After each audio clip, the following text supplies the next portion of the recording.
Bruce Lee's approach to high-protein drinks was revolutionary and shocked some of his colleagues when he returned to Hong Kong. At that time, when we were not making movies, we would go to his house. He showed us how he ate beef, raw beef from the US. He put the raw beef into the blender and added milk, 7 eggs, and then wow, he gulped that thing down. We were terrified. It was amazing.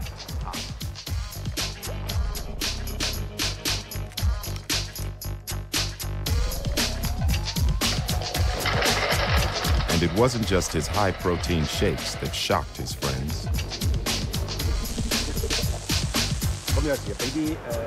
Sometimes he used electric current. He was really mad, giving himself electric shocks voluntarily. He was fighting with the electricity. Of course, we could not do it. I do not know how many volts the electricity was, but he was challenging the electricity. You know, it's really funny that nowadays, if you go to any professional sports orthopedist place or physical therapist, you go in there and you see them using the electronic stimulation machines to rebuild muscles to help damaged areas. But way before that was employed in any physician's room, you saw Bruce Lee doing that at home on his own. He was just truly a pioneer and way ahead of his time. Revolutionizing attitudes towards health and physical fitness is just one of the many ways Bruce Lee changed the world. But while the West has been quick to recognize his achievements, it's only recently that China and Hong Kong have begun to embrace their best-known son.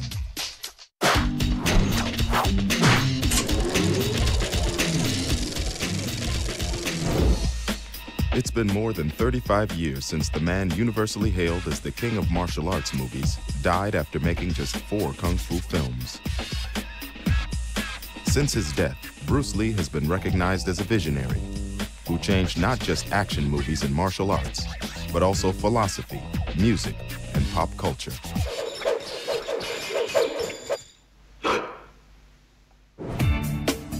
Almost 50 years after Bruce Lee arrived in Hong Kong to make his first kung fu movie, his daughter Shannon is returning. She's here to meet former friends of her father's and to promote the Bruce Lee Foundation that she now heads. Film producer Raymond Chow was Bruce Lee's friend and business partner. As head of Golden Harvest Studios, he was the biggest film producer in Hong Kong.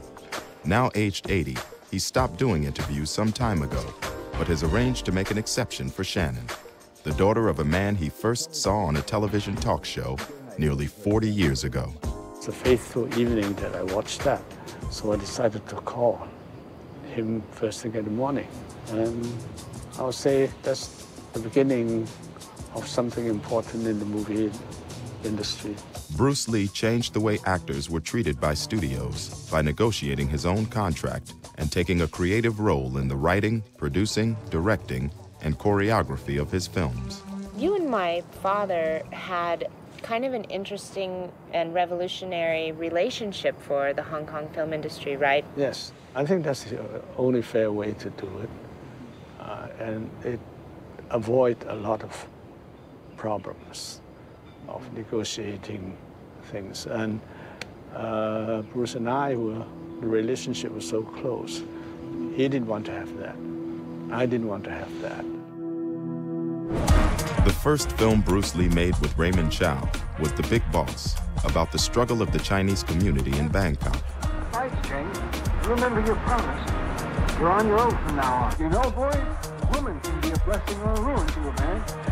The Big Boss was a classic example of the way a Hong Kong movie ran at the time, which was fast, cheap, and a little bit out of control. Having left America to make his name in the East, it was an important film for Lee. It was made on a shoestring budget, and he struggled to turn an incomplete script into a coherent and captivating story. Knowing that the film could make or break him, Bruce Lee sat nervously with his wife Linda at the premiere. When the film was over, it was perfectly quiet. You could hear a pin drop in that theater, and Bruce is like, oh my gosh, do I make for the exit right now or what? And then all of a sudden it started. The clapping, the cheering, they loved it. They were thrilled. And Bruce was thrilled. It was wonderful. They escorted him outside. They raised him up on their shoulders, and he was their hero from then on. Also in the audience was a 24-year-old assistant director who was yet to make his first feature film. John Woo would go on to become one of the most influential action movie directors of his generation, responsible for films such as Broken Arrow, Face Off, and Mission Impossible 2. When the people watched the movie, they didn't know how to react to it because, you know, it's so new and so different.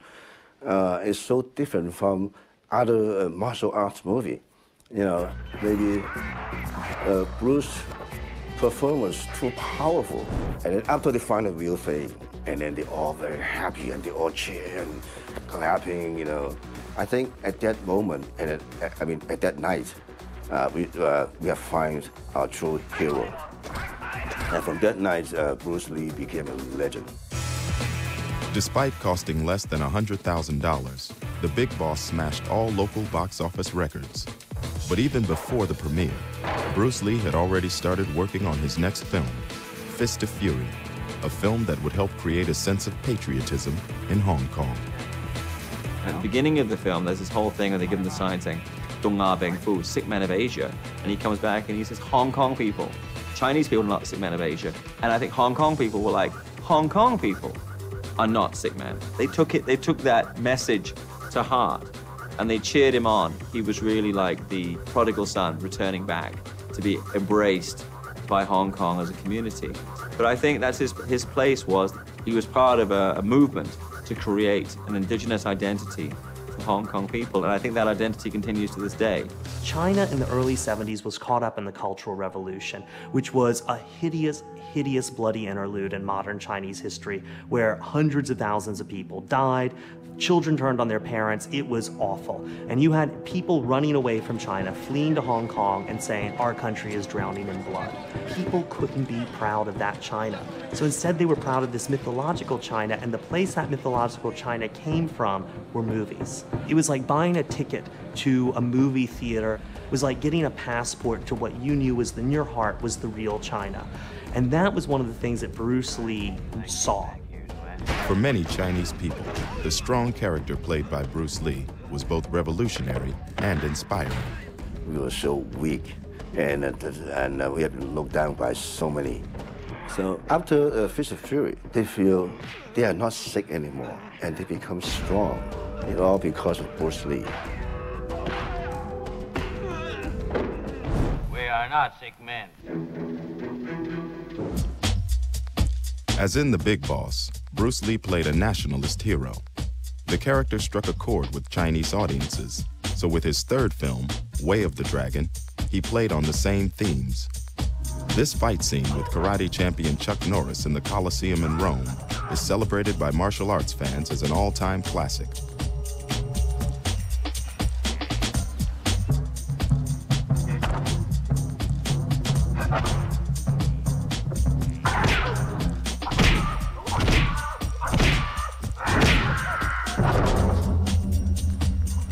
Once again, Lee plays an upstanding and understated Chinese character that defeats his non-Chinese foe. They also had encouraged me to make my own film with the real Chinese spirit. You know, that's how I got the influence. You know, and also make me believe if you work hard, you will succeed. You know, same as Bruce Lee. Today, decades after becoming an unlikely star in Hong Kong, Bruce Lee is now embraced as an icon for all of China. In recognition of his contribution to Chinese culture, the authorities there are opening a $25 million memorial park near Bruce Lee's ancestral home of Shinde. You know, it is the ancestral home of my family, so I've always wanted to go and see that just from a historical point of view. And it's a very interesting trip for me because I've never actually crossed the border from Hong Kong into China. So this is my first time going there, traveling by bus, and I'm just really excited to see it. Also to see what they have, you know, for my father there. Before Shannon visits the memorial park, she's been invited to see her grandfather's house to take part in a traditional incense burning ceremony.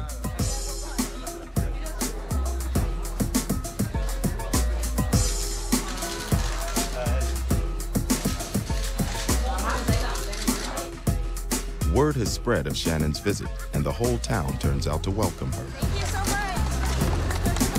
much. Complete with a nunchuck-spinning Bruce Lee look-alike. The park is spread over 1.9 million square kilometers.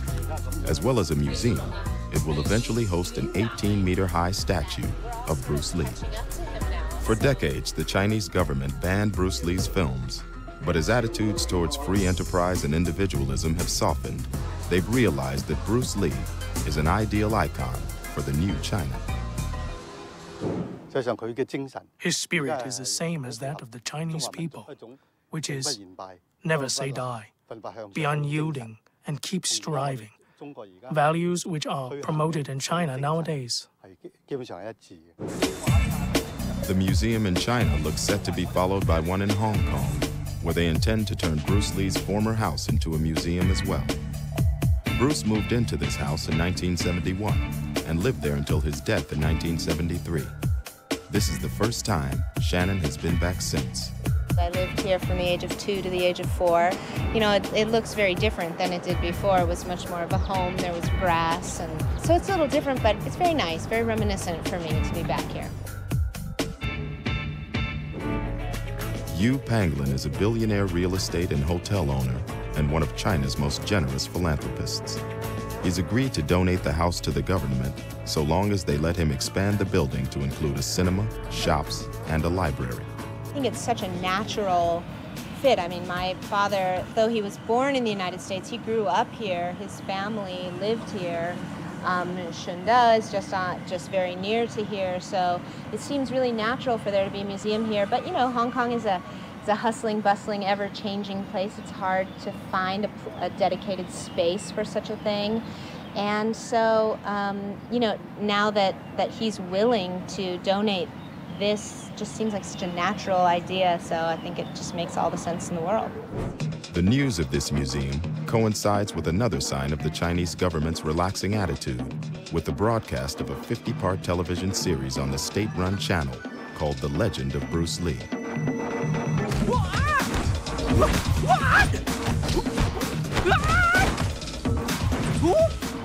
It's not available on Hong Kong TV, so tonight will be the first time many fans of Bruce Lee here will get to see it. It's pretty amazing, and it kind of gives you a whole new understanding of who he is as, you know, as a martial arts person and as a family man and, you know, as a professional. I think it's pretty amazing that China has wanted to embrace my father in this way. You know, I think they look at my father as somebody who influenced the world. He sort of bridged the gap, as you will, between East and West, and he did it 35 years ago. And now here's China coming out to the world, essentially having a coming out party to the world. And so I think they see him as a metaphor in a way for themselves, and they really are embracing that. It's taken China more than 35 years to embrace its most famous son. The Mammoth series has become the most watched TV drama in the channel's history. And incredibly, the techniques used in the filming and fight scenes were those pioneered by Bruce Lee more than 35 years ago, when he changed the way action films would be made forever.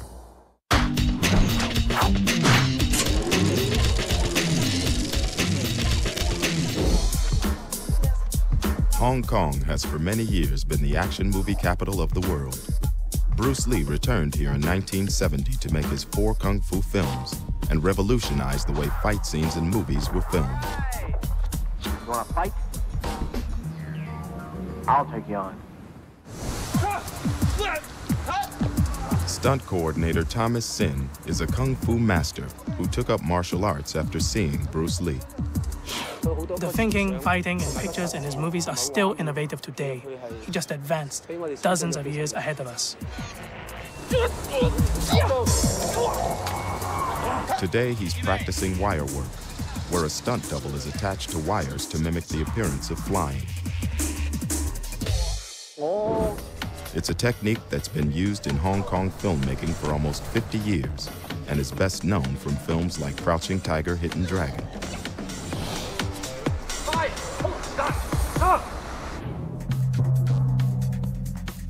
Despite having free rein to use special effects, it was something Bruce Lee avoided. for Lee, realism was everything. The portrayal of his martial arts had to be as close to real life as possible. Well, if you look at the guys who came before him, especially in Hong Kong cinema, these movies contain very little authentic martial arts at all. It's mostly